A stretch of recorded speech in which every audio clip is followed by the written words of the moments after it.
Good morning and welcome to Morning Java, brought to you as always by our friends at the Get-Go Cafe and Market, where they have fresh salads, Mr. Lawley. Yes, this is the time of year when everybody's trying to live up to their New Year's resolutions. Yeah, that's right. The turkey Cobb salad is perfect for that. And antibiotic-free chicken for those of us who have to eat a lot of chicken, and I do.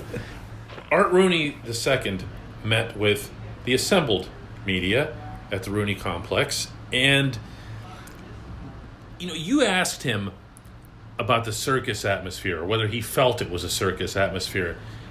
Did he not appreciate the question? I mean, reading your coverage is one thing, but getting that sense, did he kind of or was he glad somebody asked? I don't know that he was glad somebody asked about that, but he certainly, Art is a lawyer by trade. Yes. He is not going to overreact or show emotion when he is talking about certain situations. And when he's sitting there and saying that he doesn't believe that his team had a circus-type atmosphere, I think he truly believes that. I think that, the perception, again, I'm in that building every day. I don't see people hanging from the rafters and swinging and doing all this. I mean, maybe I don't know what a circus-type atmosphere is. Have there been distractions? Certainly.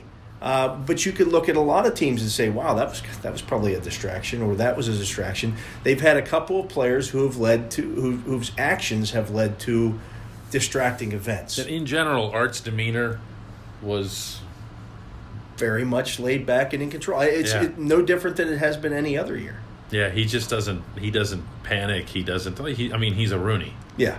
I mean, they're going to do things in their own pace at their own time, and they feel like it's going to work, and if it doesn't, well, they'll change what they're doing and move on. See, I'm with you on the circus thing.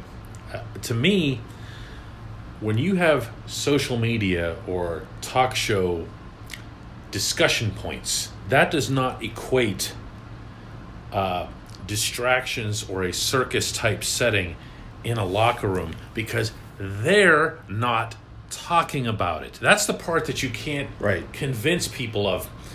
They think that because we're hearing about it all day long on the radio, or they're trending a certain way on Twitter or whatever, that this is the thing with the Steelers. It isn't.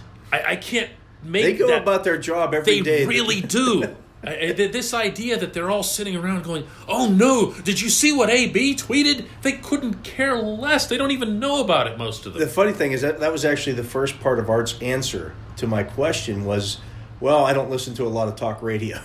I mean, they just don't, and most of the players don't pay any attention to that stuff. The only time they think about these things is when they're asked about them, for the most part, because they're so intense on getting ready for the next game or for the season or whatever the next event may be. The next classroom session, whatever it is, they're preparing. They're doing their job. It's just this idea that they're sitting around wondering, oh no, what does this mean for us? They just don't do it. But that said, you're saying this and I'm saying this, and not a single person watching they're this not going to believe it. Believes it. No. But that's the reality of this. It really and is. That is the genesis of why Art said what he said. AB, in and of himself, is a circus. Like that guy, that individual. That is what he lives. Yes. He's nuts. That doesn't make the entire team that. No, it really doesn't. And that's why I cringe when people paint the whole team with a broad brush. There are 53 guys in that locker room. 60 if you include the practice squad guys and everything like that. 99% of them aren't an issue. 52 of them aren't an issue. Yeah. I say that all the time, and when I ask people to name another player who is, I just get a blank stare. Yeah. All right, Dale, let's talk about the real news. The real news that came out of this Art Rooney thing, and that is that Mike Tomlin will finally, mercifully seek help with challenges. Yeah, Dale, it goes back to what we talked about a few weeks ago when we first talked about this, is that he didn't have anybody upstairs this year, or maybe even last year, I'm not sure, but I know for sure this year that he trusted to handle those kind of situations for him. That when they made a recommendation, hey, coach, you need to challenge this. When you say they, you're talking about assistant the coaches. assistant coaches that were upstairs. So you're kind of flying blind on these things. And literally in a road stadium, because they're not going to be dumb They're enough not to going show to give you that. So board. you're judging things on what you're looking at on the field. And, okay. And even at that, if Tomlin you can make the recommendation from upstairs. That doesn't mean Tomlin has to do it. Yeah, and he is in control of that. That's true of anybody. I mean, when Clint Hurdle gets the call from Kevin Roach, Clint doesn't have to say yes. Right.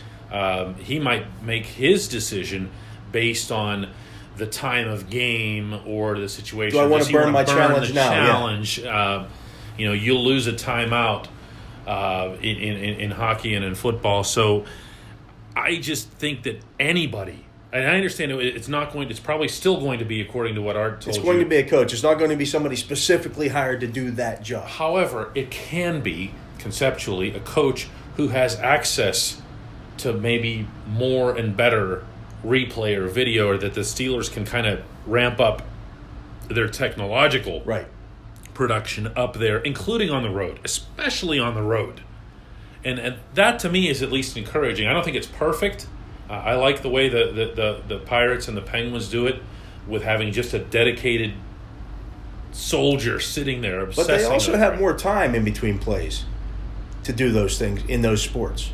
Baseball, you'll see Hurdle step up to the edge of the field, and they'll send the pitching. They'll send the pitching coach out to the mound. Hey, take some time. In hockey.